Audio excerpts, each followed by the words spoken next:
I'm gonna get started. Well, welcome everybody.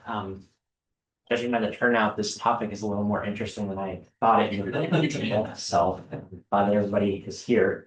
For those of you that don't know me, I'm Tim Werges. I serve as our controller here. Prior to coming to the hospital, I worked in banking for 10 plus years, and my primary job responsibility there was working with business owners and farmers on assessing their creditworthiness when applying for loans.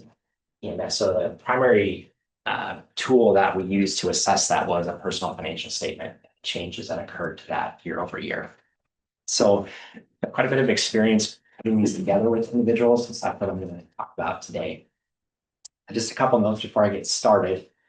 So this presentation is truly intended to be a how-to guide on how to put one of these statements together. It is not really financial advice.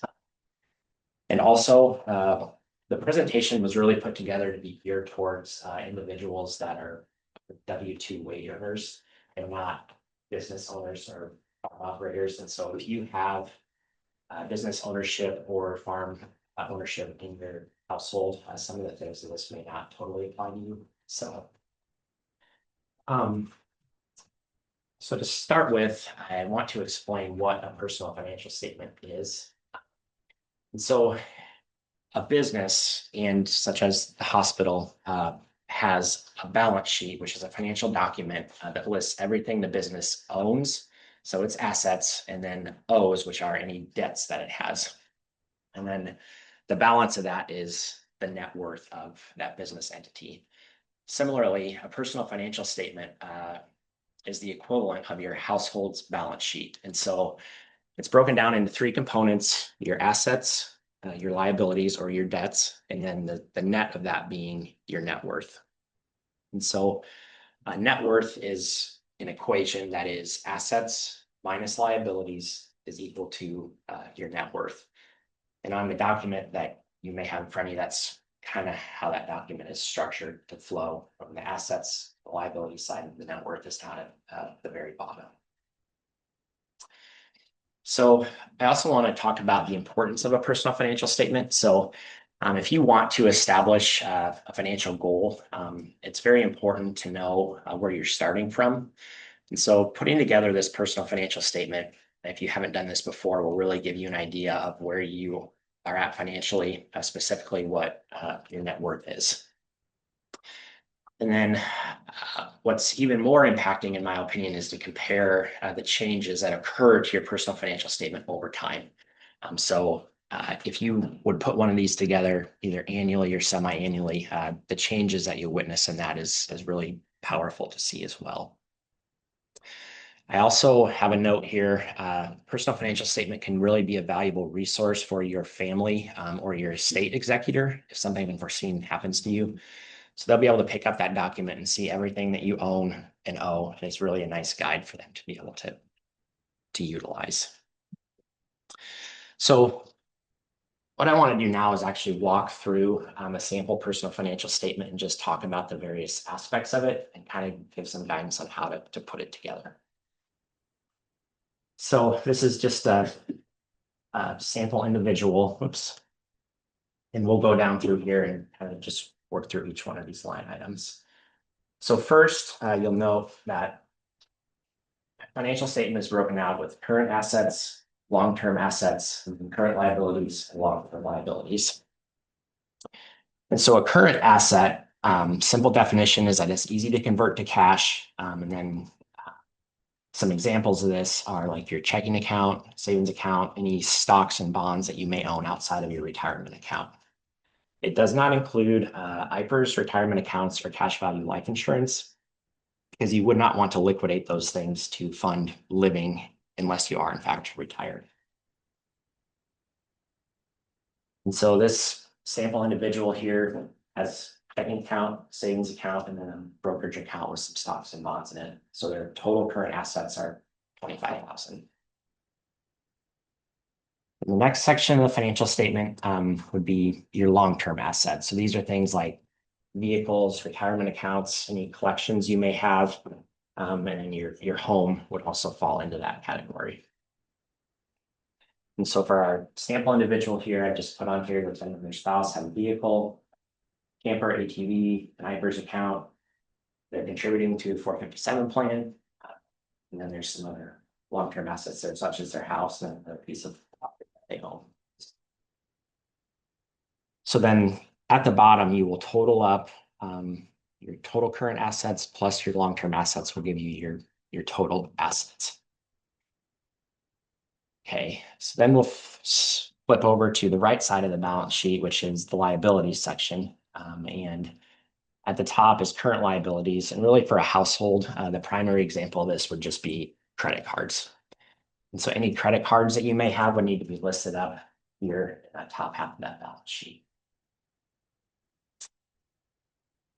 Okay, and so then the next section would be long-term liabilities. This would be any of your like vehicle loan, student loan debt. If you have a loan on your home or a HELOC, that would all be listed there as well. So for our sample person here, they've now gathered all of their assets and all of their liabilities. So the culmination of gathering all that information, which the first time you do this may take some time and effort, is getting to your net worth.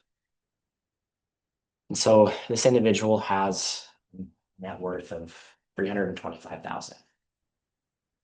So does anybody have any questions on any of those sections that I've walked through to begin with here? Just have one comment on your example here. You have payment amount, Yes. total liabilities, and Yes. should be total, right? Yes, thank you for bringing that up, Gail. So it is helpful to know what your total payments are as well. So I didn't include that on my example here, but it would be helpful for you if you're completing this to put those payment amounts on there as well. So if you're looking at like your house, do you use your value, like what you paid for it, or value like in today's dollars, or what do you put on that? yeah, good question. So, and I had a note on my slide about this, and I forgot to mention it. It is really subjective as far as how you use it. You want to put on your longer term assets. So whether it be your vehicles, your house, I've observed that people generally think that their stuff is worth more than it usually is. But yeah, I mean, your assessment is a good place to start. If you just bought your house recently and your purchase price is really a good baseline to go from. If you made a bunch of improvements, need to account for that too. So, yeah.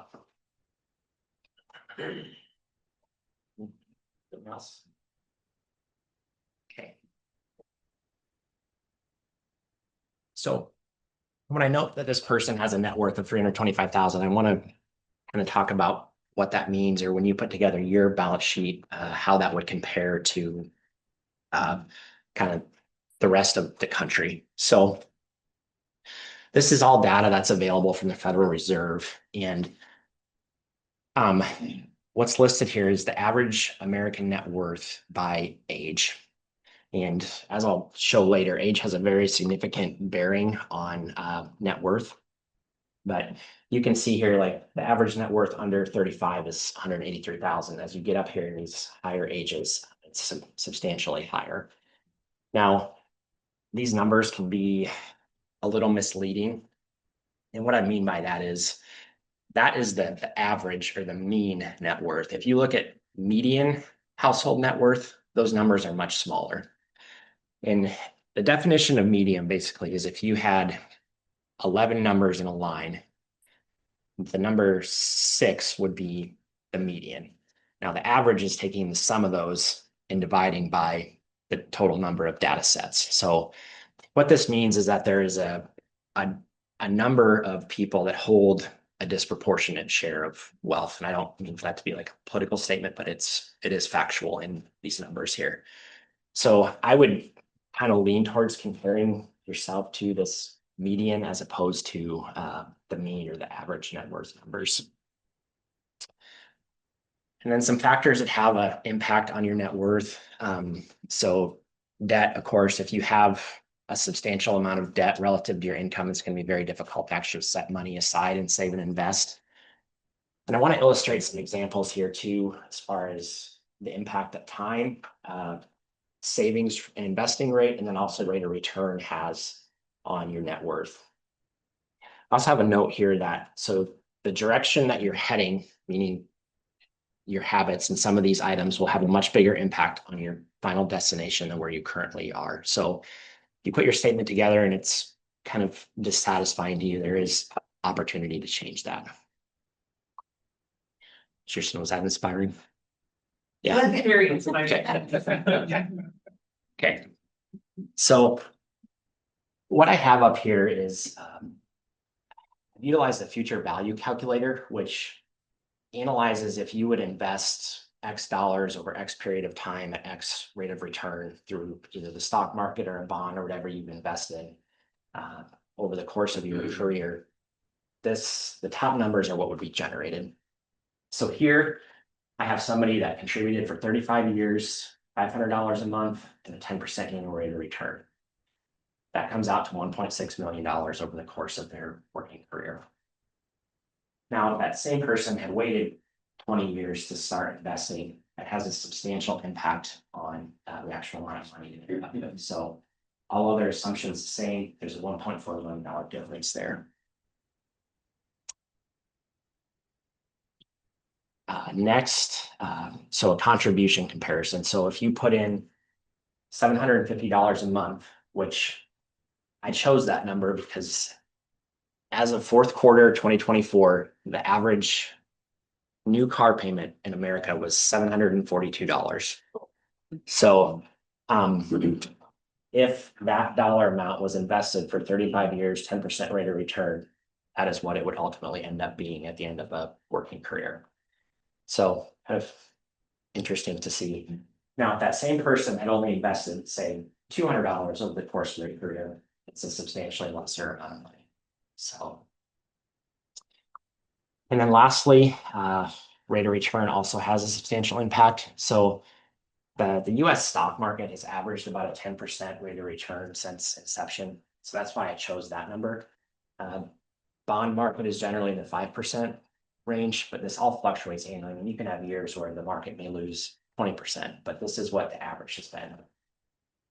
So over 35 years, $500 a month, that's the number. But if you had a 5% rate of return, it would actually be a little over $1 million less. So over the long term, your contribution rate and your rate of return has a very significant impact on what your actual net worth is. Okay, and then lastly, I just wanted to note a couple of things to be, as you're evaluating your numbers, just to be cognizant of and to give some consideration to. So those numbers that I shared as far as the mean and the median go, those are people that are located, I mean, all over the country, whether they live in San Francisco or Southwest Iowa. So if you live here in Southwest Iowa, obviously the cost of living is substantially less than if you live in a metropolitan area. And so you don't necessarily need as large of a net worth to support yourself in retirement. So that's certainly worth noting. I also have on here IPERs. So most financial planners will tell you that you can take 5% out of your investment account every year to support yourself in retirement. So if you wanted to replace a $50,000 a year income, you would need to have $1 million in your retirement account in order to replace that income. Your IPERS plan does not grow to that big of a balance, but it will ultimately replace, depending on your years of service, your income when you get into retirement. So that allows you to have a lesser net worth, but meet the same objective when you get into your retirement years. And also when you're comparing your financial statements, if the stock market has gone down quite a bit since you put together your last statement, keep that in mind. I mean, that's something that's totally out of your control. So let's say you got $100,000 in the stock market and the market goes down by 20%. Well, that's going to have a direct impact on your bottom line net worth. And again, it's nothing that your behavior would have done. So I would pay attention to changes in the market also when you're putting together your statement. And then lastly, I have on here, which is a very kind of a common hot button issue in today's world, is student debt. So most loans that you will take out, with the exception of a credit card, generally, you're going to have an asset on the other side of your balance sheet. Meaning if you buy a car, you could have a car loan on the liability side, but on the asset side, you'd actually have that car. with student debt, there is no asset listed on your balance sheet. So it's just a loan over here with nothing to offset it on the asset side. What is offsetting that, and something to keep in mind, is that if you incurred that student debt to increase your income, there is a human or an intellectual capital component there that's not picked up on your balance sheet today, but it will be over time as you earn that additional money. So with that, I would open it up for any questions.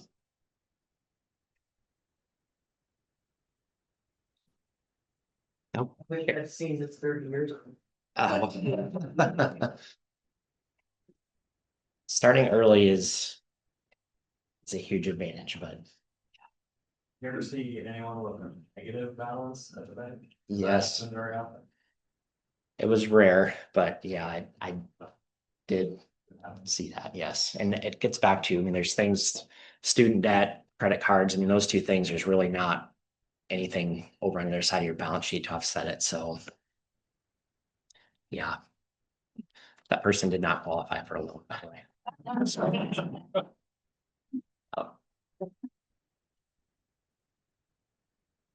thanks, everybody, for coming. Thank you.